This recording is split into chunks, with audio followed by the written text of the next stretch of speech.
Are joined tonight with our friends in Australia who are listening to us all over Australia to tonight's Rockline. We're going to go to Melbourne, Victoria, and put Danielle on the Rockline with Eddie and Jeff from Pearl Jam. Hi, guys. Hello. Hey, how are the waves? It's not quite summer yet. I haven't been to the beach. Well, we'll wait till then to come. Oh, fantastic. Okay, I've got two questions for you. I heard you mention earlier that you've played live on Rockline in a previous show. Is there any chance of you playing live tonight? I'll do some spoken word later on. Oh, fantastic. Fantastic. And also, I was wondering, how special was the experience of working with Chris Cornell during the Temple of the Dog project? It was pretty amazing. So special. Chris is a great songwriter. So on a musical level, it was really great, and also just to kind of do something with somebody who's been a friend for a long time, and to kind of combine the two things, and to get along, and to make music, and to learn, and to be open, and just, I don't know. It was a great experience all the way around. Chris is a really great guy. Danielle? Yep. For asking us a question about one of our favorite people, we're going to reward you with one of my masks, one of my favorite ones. So stay on the line, and they'll take your address. And if you wear this mask with a friend, you can come out and drink beer with us at the show. And Danielle, isn't that nice? And then you get a pair of shoes and a record, too. There you go. How about that, Danielle? Thanks for calling, and we're going to go to Oklahoma City now and rock 100.5 The Cat. Darren is listening to us in Oklahoma City. You're on Rockline, Darren. Hello, Eddie. Hello, Jeff. How are you doing tonight? Good. Have you ever heard of the band Babes in Toyland? Yes, I have. Good for you, sir. They're a good band.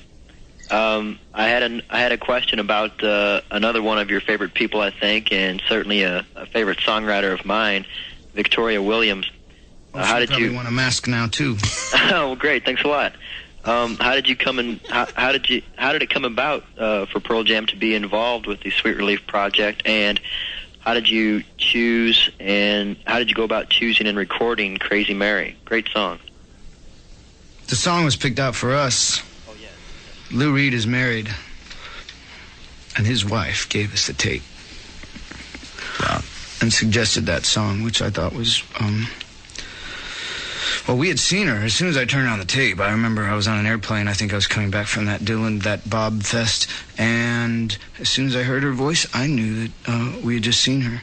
So to hear that she was stricken with multiple sclerosis and her life was in the balance, etc., I don't know. Those are one of the moments you stop taking for granted the fact that you are living and have the use of all your limbs, etc., etc., something that no one should take for granted. And if all we had to do is record a song to help her out, then record a great song. I think we'll do that. Thank you very much, But you Dan. like it, huh? Crazy Mary is indeed a great song, and the new music that I'm hearing tonight, especially Daughter, I heard it for the first time actually over the weekend on Cat FM. They premiered, they kind of sneak peeked your album over the weekend. And see, there's the Babes in Toyland connection. Yeah, Daughter really impresses me, and Crazy Mary has impressed me since the first time I heard it. It's just a great song. You like the slow stuff.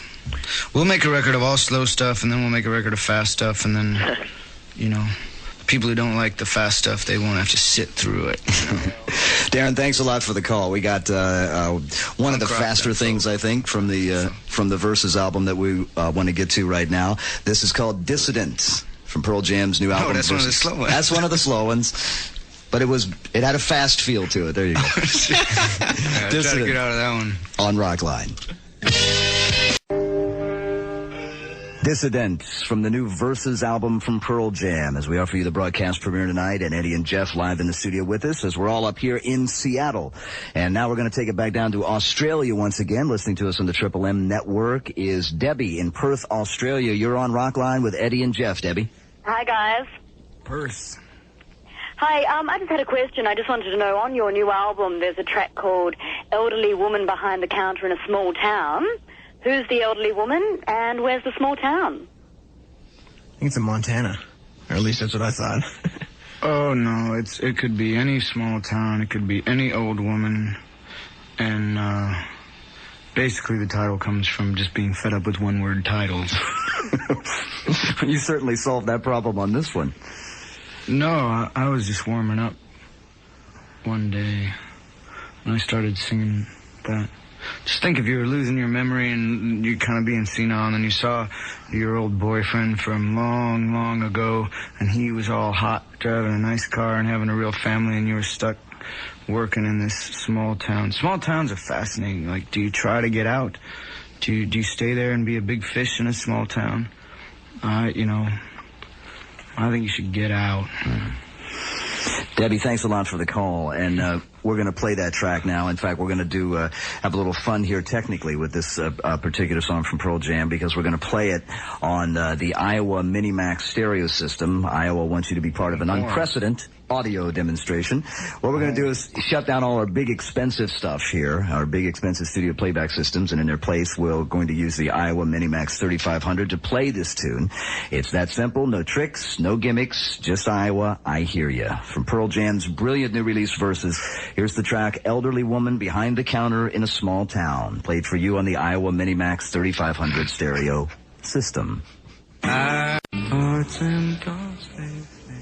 From Versus, that was Elderly Woman Behind the Counter in a Small Town. Once again, played for you on the Iowa Minimax 3500 3-CD changer stereo system.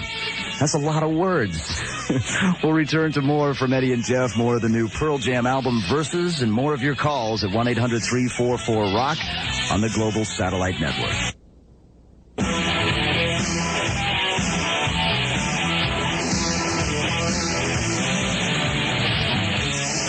Back, and with Eddie Vedder and Jeff Ament from Pearl Jam, live from Seattle, and more of the brand new album Versus, exclusively on the Global Satellite Network.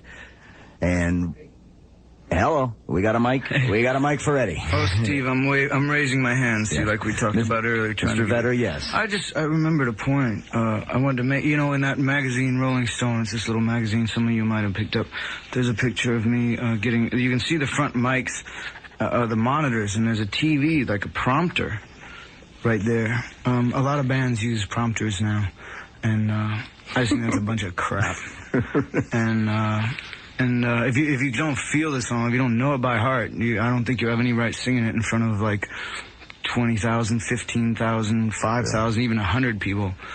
So anyways, I just wanted to point out that was an old TV I found in the back of the alley of the Moore Theater here in Seattle that I put together and in order to smash it that night on stage. I just want to say to all the young budding musicians out there, don't invest in teleprompters. I just wanted that to be clear. Didn't that TV, when you found it too, it had the lyrics to Paradise City, I think, written on it? It did. No, really. Yeah.